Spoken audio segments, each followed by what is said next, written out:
Hi, I'm Steve Casely from CBT Nuggets, and this nugget is the first of 4 focused on the Prince2 deliverables, at least the core or main Prince2 deliverables.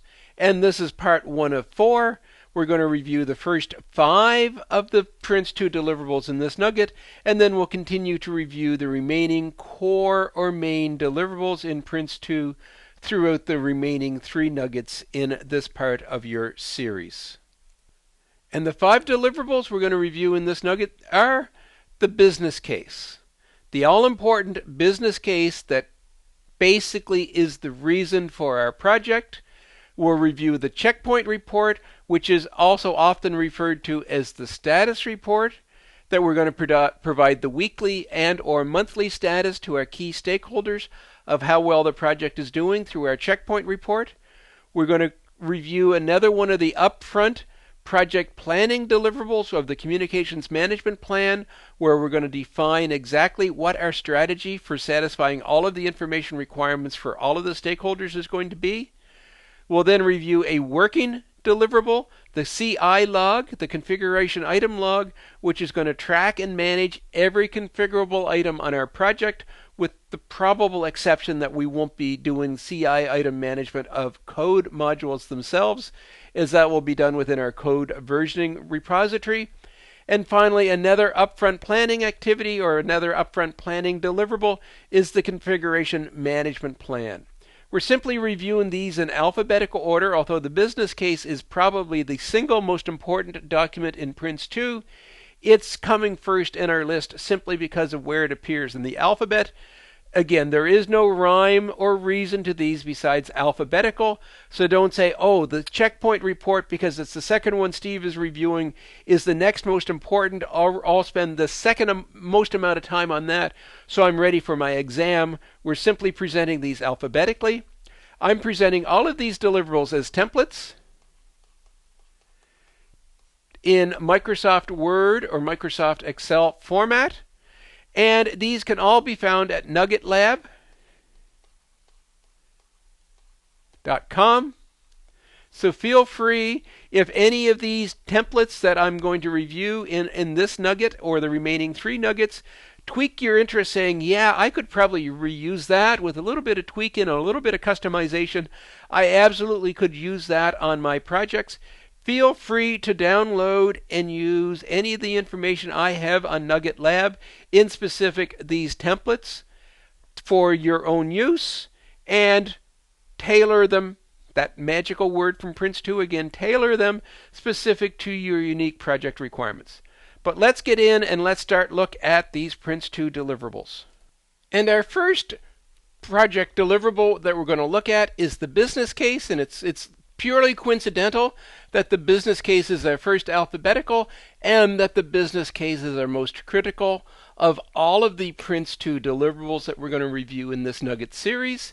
But basically, as discussed already in the Nugget series, the business case is the foundation for the project. The business case is going to be initially prepared during project initiation, is going to be redeveloped or expanded upon during startup the project, and will be re-evaluated and updated at the end of every stage to ensure we have ongoing commitment to the project. If this were a real business case as opposed to a template that I'm providing to you, I would probably put a little more care and attention into my cover page. I would probably use a more elaborate font, and I would probably have some graphics up in the corners or maybe down below. I would probably put my name as the author and a delivered by date into the business case itself, but I leave that to you to embellish this and to make it consistent with the delivery format for your organization. For the purpose of the templates that you have out on Nugget Lab, I have made them very basic in terms of format, but made them complete in terms of the content that's in each of these templates. So if we have a little look in detail at what's going on inside the business case, here is a recommended table of contents. So this is the material that you need to focus on to produce your business case. So the executive summary, this is a formal document that's going to senior management, so we need to have an in-depth executive summary. We have the project requirements. These are the requirements. This is the business requirement for which the project is being undertaken. In terms of the recommended solution, obviously we don't have all of the details for the recommended solution at the beginning because the original development of the business case is coming from the business department itself, but this is their vision. This is how they believe. This is the business's expectation of how the project is going to satisfy their requirement. And this will certainly evolve and be refined as we go through project delivery. Next, the core aspect to our business case is the benefit statements, a complete, in-depth statement of the benefits for the project. And as we've experienced in the Nugget series to date, we also have this Prince 2 term, which is the disbenefits. The disbenefits are all of the issues, all of the impacts, all of the reasons why this project would actually create a negative return into the organization. And again, we need to be very fair and honest and upfront when we're putting together our business case, defining what all the benefits are and any distractors from the project as well. We can put together the expected project timeline. And again, this is initial, the business's expectation. I need this project done in 6 months. And then as the IT department comes in and the project manager gets assigned, we will evolve that timeline and we will validate whether that timeline is realistic. And we will continue to evolve that timeline as we go through project delivery on a stage-by-stage basis. We have the project costs. Again, it's going to evolve. Initially, the project cost is going to come from the business. I think this should be able to be done for $50,000. And as the project evolves, this will be refined. We tie together the benefits and the disbenefits and the costs, and we produce the detailed cost-benefit statement. Consistent with financial benefits and financial analysis methods in your organization, is it the future cost of money? Is it discounted cash flow? Is it net present value? And so on, to ensure that we have a cost-benefit statement consistent with the overall organizational policies. We need to begin to capture the project risks and put it into the business case. And these are going to be the high-level risks.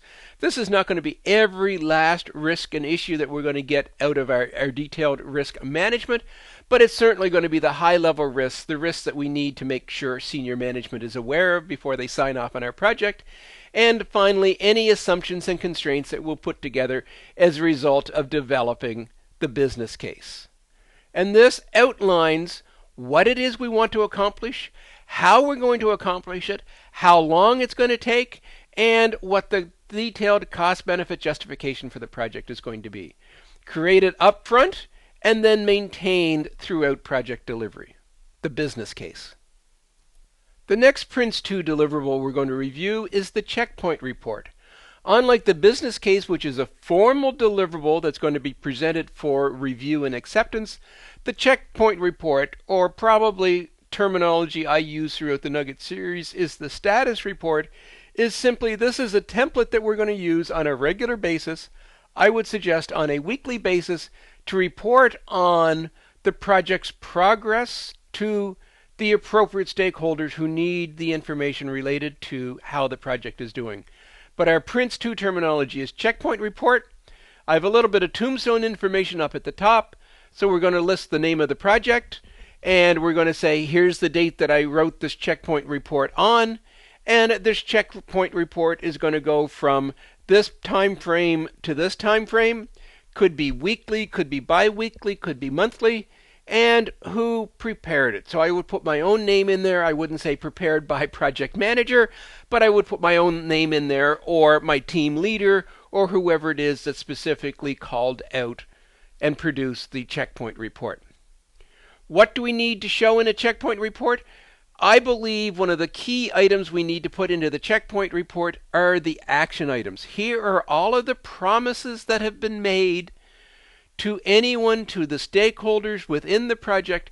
Here are all of the promises that have been made. Here's an action item. I need to get back to the senior customer on the details for performance. It was identified by Fred, the senior customer, It was identified on August the 21st. The critical date, I promised I would have it back to them in a week's time, so August the 28th. And the current status is it's under review. Now, I've only put 2 lines into my template. I would expect on most projects you're going to have more than 2 action items that you're tracking, so you would certainly expand and collapse the number of rows to track all of the action items. My particular approach to action items is I will keep them and actively report on them until the current status goes to closed, and then I will leave it on one more checkpoint report in closed status to ensure everybody is aware that the action item has been closed, and then it will be removed and not reported on anymore.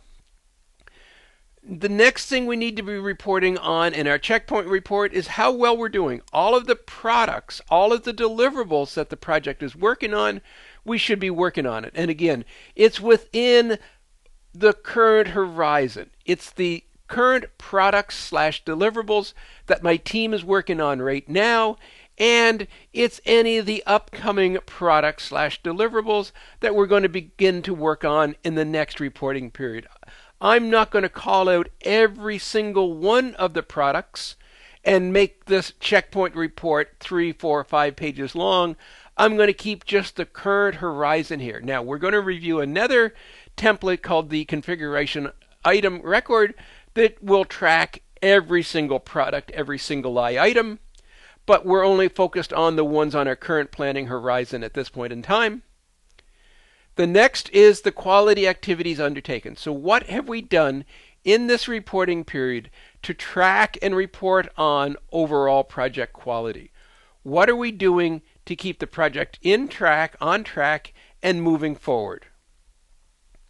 Lessons learned.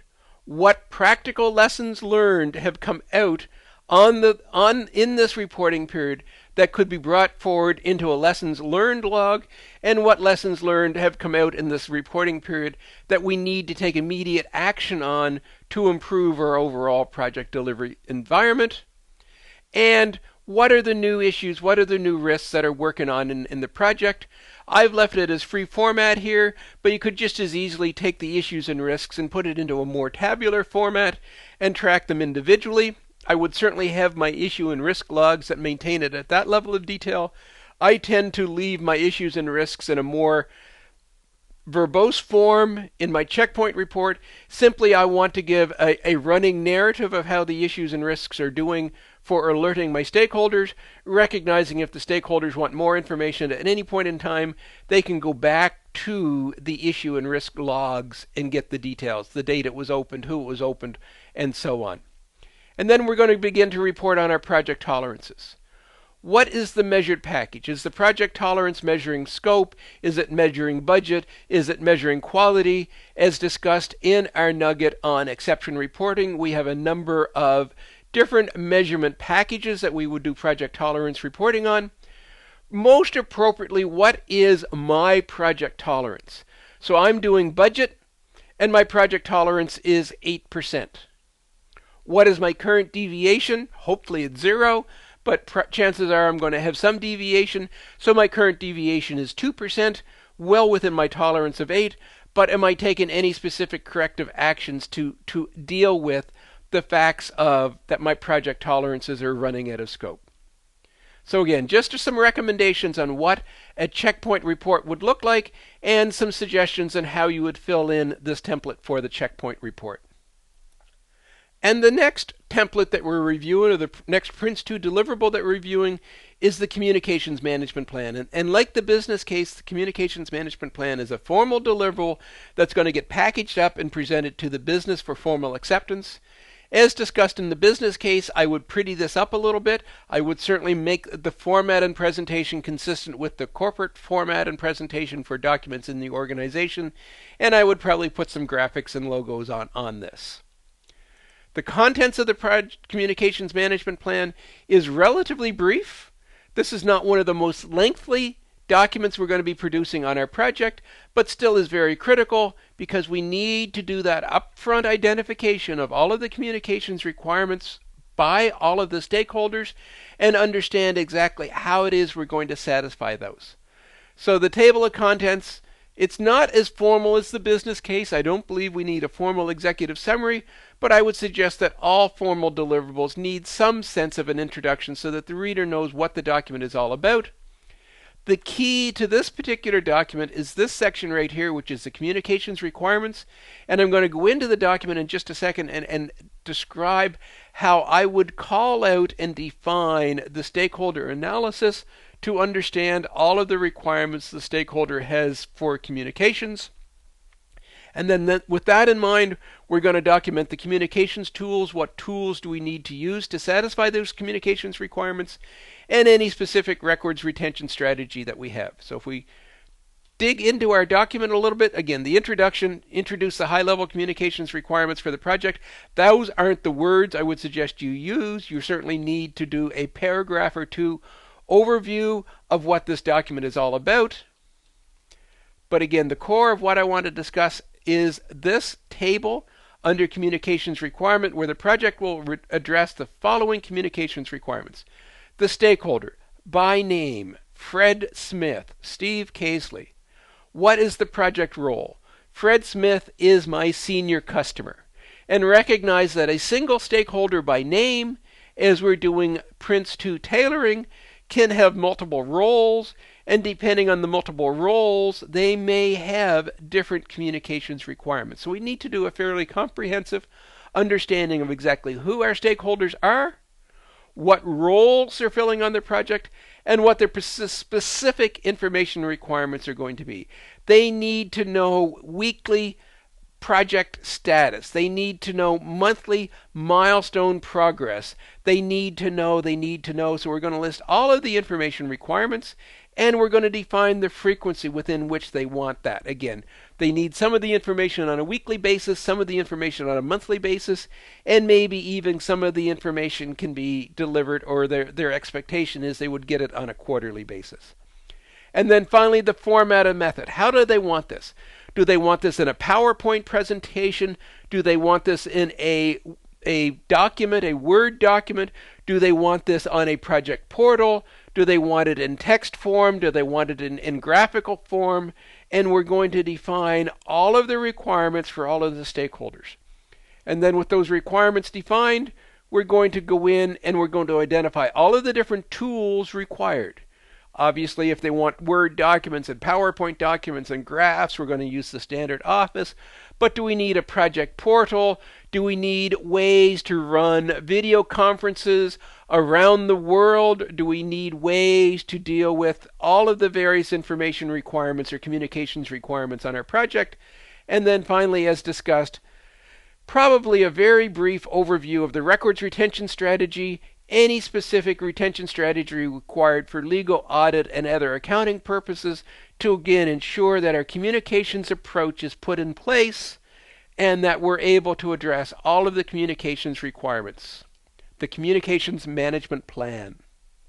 And our next Prince 2 template is the configuration item log, and we're bouncing back and forth between formal deliverables and informal working documents, and that's simply because that's the alphabetical sequence that these are being presented in. Again, I'm not trying to confuse you by bouncing back and forth between a formal deliverable and an informal working document. Again, it's just the order of the alphabet. The configuration item log we referred to just a moment ago when we were looking at a checkpoint report.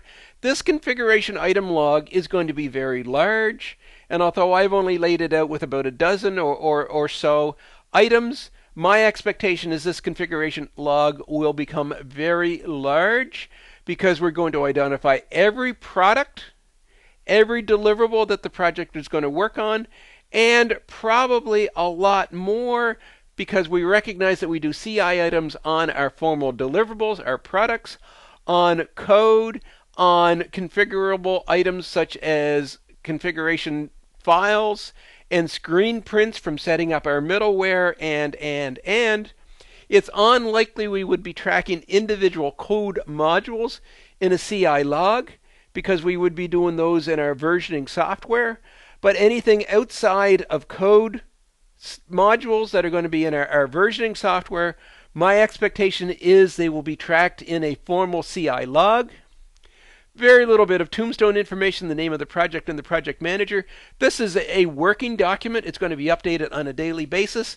So we don't have the same format of current date and reporting date. This is an active item, but we track the CI item. This is my analysis document. What is its current version number? Its current version number is 1.1. What's the status? It's under development. When was it last updated? 2 weeks ago. When was the 1.0 version approved? 6 months ago. Where is it stored? Hopefully it's stored in a common location in our project repository. But if our project repository has multiple branches, we may need to provide a specific set of cookie crumbs or roadmap to find where the document is inside our repository. Who is the owner of the document? Who is the named member of my project team responsible for delivering that particular document? Who is the named member of my team responsible for delivering the analysis document? And who is the acceptor?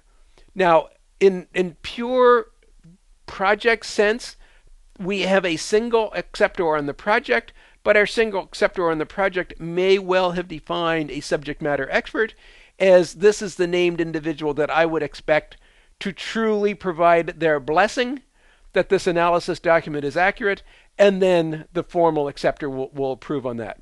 CI item log needs to be again stored in the repository and needs to be updated on a perpetual basis every time a team member touches, acts upon, does an update to any of our CI item, and that is the snapshot we have to be able to accurately report on the status of all of our deliverables, all of our other CI items on our Prince2 project.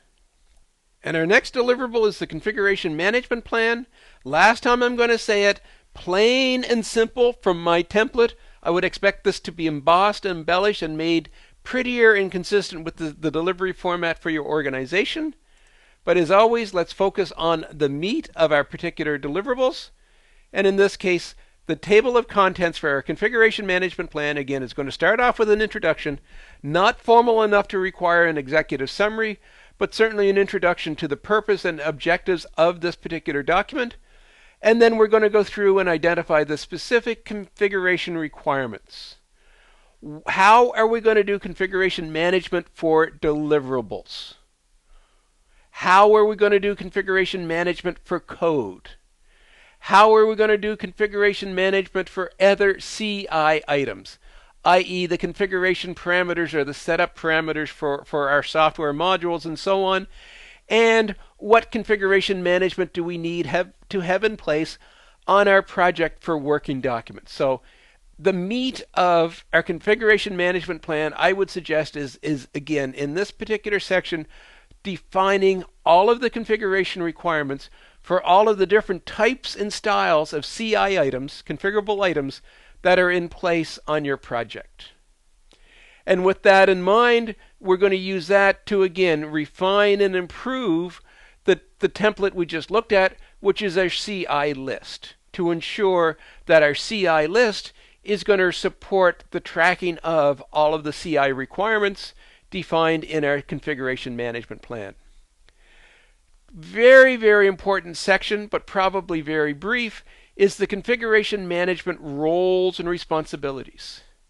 Very large projects will have a formal configuration manager assigned, and therefore this particular section is going to be pretty straightforward.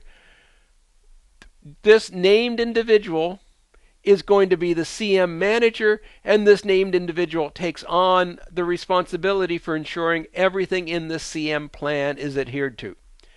My experience is only very large projects warrant having, or can justify, we probably can warrant it on all projects, but can justify the expense of having a dedicated CM manager. So often the CM roles and responsibilities are going to be distributed across multiple people. And for right or wrong, I, as the project manager, seem to often become the configuration manager for the formal deliverables, the Word documents that I'm going to be presenting to the business. And again, that seems to be a bit of a natural fit because I, the project manager, need to ensure that all of those deliverables go to the business for acceptance. and I'm the one often presenting that. Being a somewhat non-technical person myself, I don't necessarily feel I have the skills to own the configuration or the versioning software, the repository for all of my software. So I will typically find a lead developer or a team lead who will take on the CM roles for doing the configuration management of my software versioning library, for example. So again, defining the roles and responsibilities, and then identifying all of the tools that we need. Do we need separate versioning tools for software? Do we need separate versioning tools for our documents? Are we going to use a product like SharePoint? And I don't want this to sound like a Microsoft commercial, but again, a lot of organizations seem to work around the Microsoft suite. What's going to be our configuration reporting strategy? If you can think back to the nugget we did on configuration management, there was two main reports that I suggested we need to do. One is not quite a straight dump from our CI list or CI log, but reporting on all of the status of all of the formal deliverables. And another key configuration reporting strategy is the build report. What's happening in this current software build? What is change? What's the expectations of everything coming out of the CI process? And then finally, the configuration management audit process. As I said in my detailed nugget on configuration management, I believe that the audit is key, because one of the areas I know I myself am guilty of, and I often find my team members are guilty of, is slacking off a little bit. In the heat of getting the project done, we often don't spend the same amount of time and attention that we should be on some of these configuration processes. So I truly believe that we need that formal, I'm going to keep using the word external audit in place. So we're going to define upfront the processes that we expect to be followed for this configuration management audit. The CM, the configuration management plan, defines everything required to ensure we're properly maintaining all of the deliverables, all of the work products, all of the output from our project. This concludes a review of the first 5 of the Prince2 deliverables, again in alphabetical order. And again, these are all at nuggetlab.com. For your download and reuse privileges, feel free to use these as appropriate. In this nugget, we talked about the business case and reviewed the template for a business case, the all-important upfront project initiation and planning document, and the all-important project business case that gets reviewed at the end of every stage to ensure our project still makes sense. We talked about a working report called the checkpoint report to use to deliver status to our key stakeholders. We talked about another one of those upfront planning deliverables, the communications management plan, put together during project planning to define the stakeholders and their information requirements, and how we're going to create the processes to satisfy the stakeholders' information requirements. We reviewed another working document, which is the configuration item log, which is used to track and manage all CI items. And finally, another upfront planning document, the configuration management plan, which defines the processes that we would use to create and maintain our configuration item log. Again, presented in alphabetic order, not in any degree of precedence of sequencing or precedence of importance. This concludes our review of the first 5 of the Prince2 deliverables. I hope this module has been informative for you, and thank you very much for viewing.